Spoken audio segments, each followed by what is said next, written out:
Komið í sæl, forsætisráðherra, aðrir ráðherrar, góðir gestir.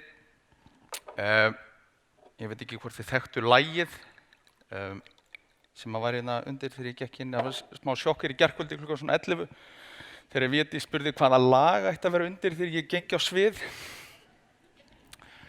Ég er að reyna að fela mig frá spotlightinu fyrirgefið. Það er hérna, þetta var svolítið svona eins og hélt kannski að ég yrði eini gauri sem myndi mæta í grímubúning, hérna plataður.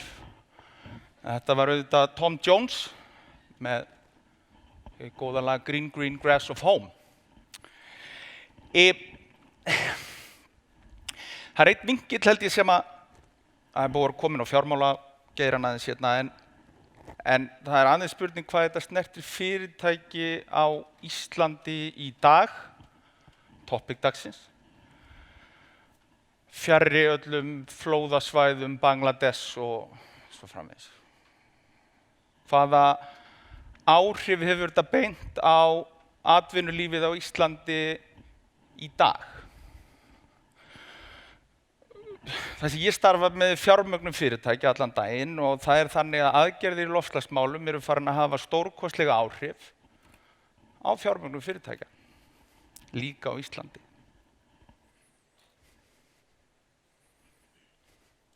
Spólum aðeins tilbaka og skoðum af hverju.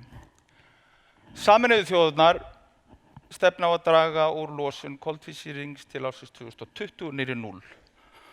Ég ætla að sýna ykkur graf á eftir, það er greinilega hægt að teikna þessi gröf á nokkra mismunandi hætti.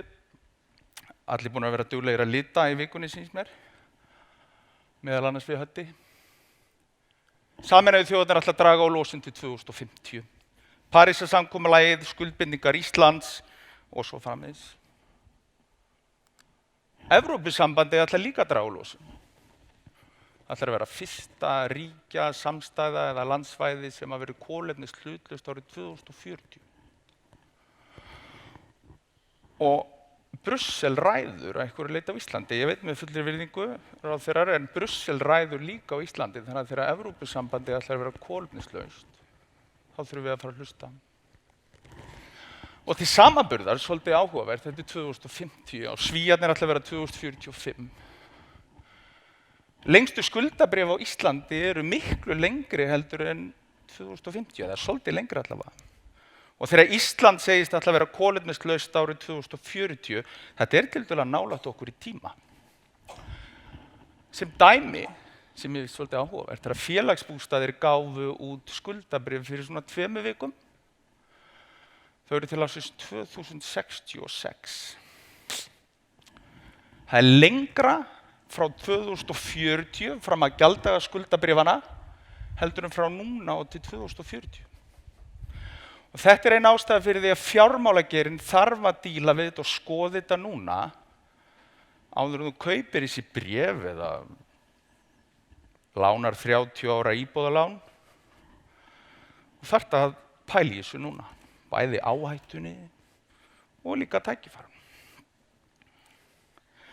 Evrópusambandi, svolítið skemmtilegt, það er bendillinn er grænn, mér finnst það svona gott touch hjá viðskiptaráði að vera með grænan bendil. Ég glemdi aðaldjókinu hérna, Evrópusambandi er búið að búa til hashtag meira að segja, þá er þetta nú komið svolítið langt. Fyrir kolefnishlutlausa Evrópu árið 2050.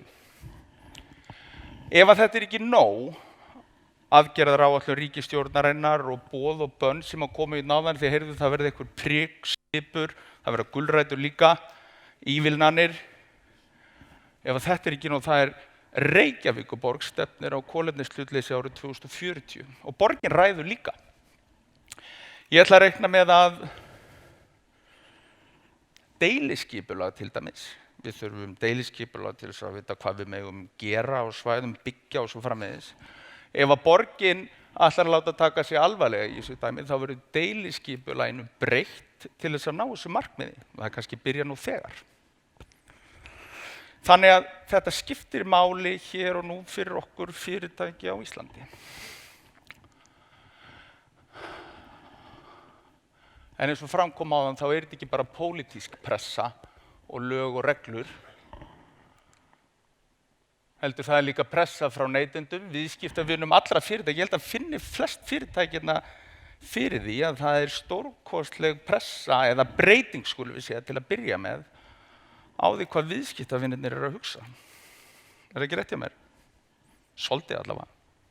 En það líka verið breyting á því hvað samstarfsfólkið okkar að hugsa. Fólk vill ekki vinna hvar sem Og svo pressa frá samfélaginu í heild sinni. Ég meina besta dæmið, við sitjum inn í dag á viðskiptaþingi og erum að ræða loftslagsmál. En þá komum við að fjármálageiranum aðeins.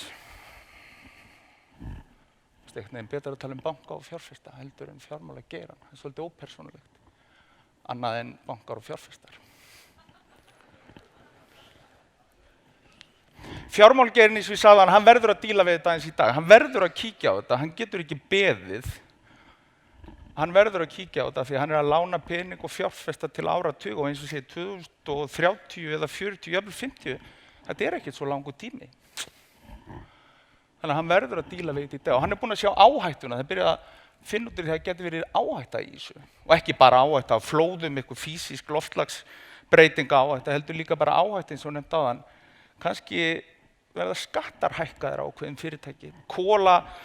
Stáliðnaðurinn í Svíþjóð hefur miklar áhyggjur af kolefnisskatti til dæmis.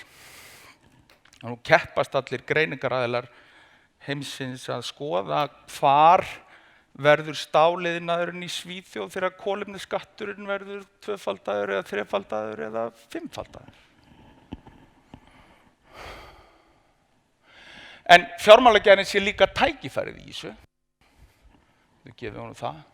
Ég tala að það verið að dreifa gulrótum, það ljóst að fjármálageirin fljótur að þefa upp í þessar gulrætur og reynir að borða þær á undan okkur. En svo líka þannig að pólitíkin og reglugerðasmiðnir, hvort sem í Brussel eða á Íslandi, eru að fara að beita fjármálageiranum til þess að ná þessum markmiðum. Það verið gert með ýmsum hætti, það verið gert með skýrslugjöf. Fyrirtæki þurfa að fara að birta loftslagsáhættu í árskýrslunum sínum, birta upplýsingar umhverfismál og fjárfestarnir verða látnir gera kröfu að fá þessar upplýsingar frá fyrirtækjum. Fjármálageirin að átta sig og fyrirtæki sem falli ekki að þessari framtíða sín, það bara fá ekki pening. Tiltölulega einfalt. Það samkeppni pening og þeir sem eru ekki í línu við þessi markmið sem við erum að setja, þeir bara fá ekki pening. Kol besta dæmið eiginlega núna. Fyrsta fórnarlambið kannski í þessu öllu saman. Kol,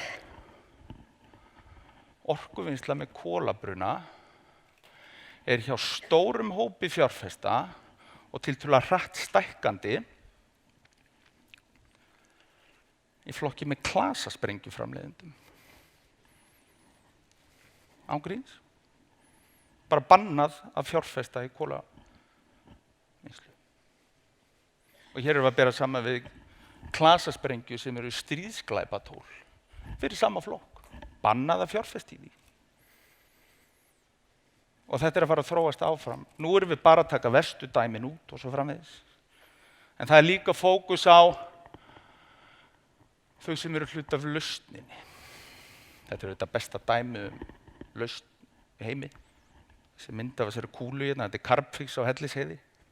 Það sem verið að grafa koltvísýringa allan daginn. Fjármálageirin að forgangsraða lausnamiðum fyrirtækjum í þessu umfram þau sem ekki eru í línu við þessi markmið. Og það stórkostlegir fjármagnsflutningar byrjaðir úr gráu í grænt. En hvað þetta sem að fjárfestar að skoða? Tökum hérna dæmi.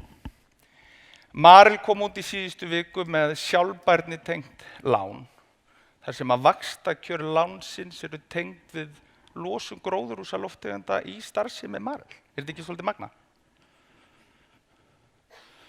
Kjörin lækka ef að losunin lækkar. Þetta svolítið hljóma svolítið fjármálageirin, money talks.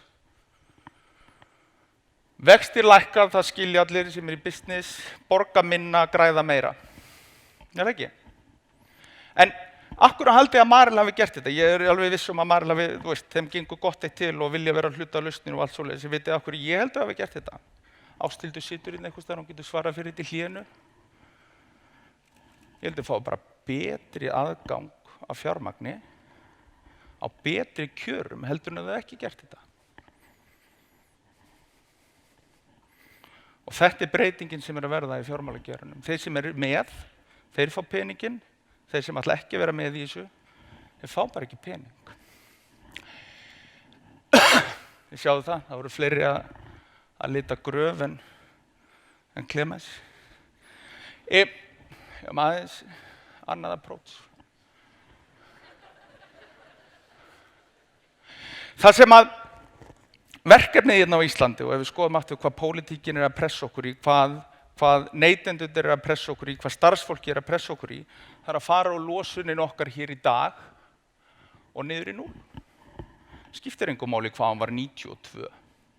Skiptir heldur ekki máli hvað hann var 2017 eða hann hafi uxið á milli 2017 og 19 eða segir maður uxið. Við erum hérna í dag árið 2020 og við ætlum að fara niður í 0 árið 2040, einfalt. Við erum öll hérna einhvers staðar, fyrirtæki eða atvinnugeirar eða einstaklingar eða erum í lönd líka, ef við horfum á þetta sem heiminn, þá erum við öll hérna einhvers staðar. Þetta er tiltölulega einfalt. Við erum bara að fara niður í 0.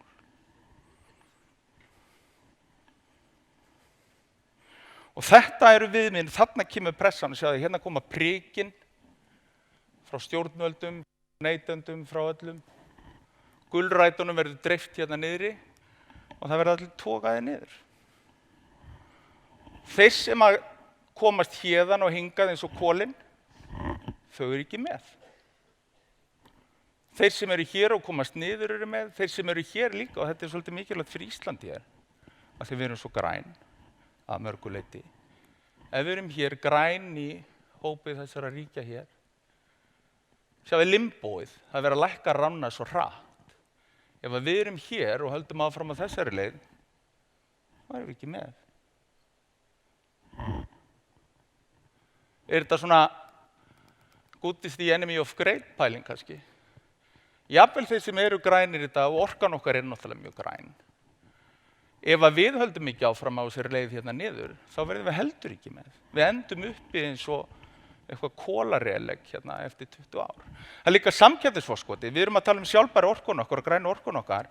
Let's face it, eftir 10 ár, verstafalli 20, það verða allir með græna orku. Það verður ekkert samkeppnisforskot okkar að vera með endurnýjanlega orku eftir 20 ár. Það verða allir komnir þangað. Þannig að við þurfum líka að standa okkur í stykkinu og nýta kannski það forskot sem við höfum í dag og halda áfram að bæta okkur. Þetta svipa graf og Clemens var með. Mér finnst aðeins þægilegra kannski að muna það. En auðvitað, hvernig við komumst niður skiptir miklu máli. En þetta er business modelið. Þeir sem fara hér fá ekki pening, þeir sem eru hér fá pening. Þetta er það sem skiptir máli á strategíufundunum eftir helgi í framkvæmdastjórninni. Stjórnarfundinum.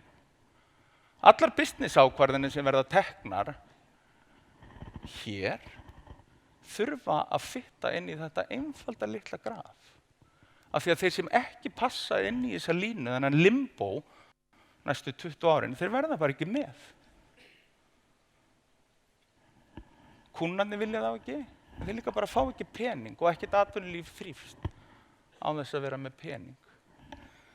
Samkeppnishæfni fyrirtækja veltur þannig á allan hátt á því hvernig þið tengja við þetta graf.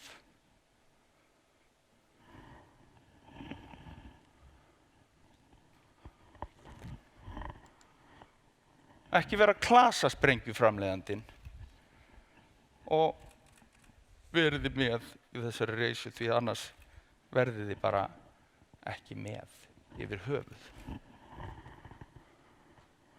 Takk fyrir.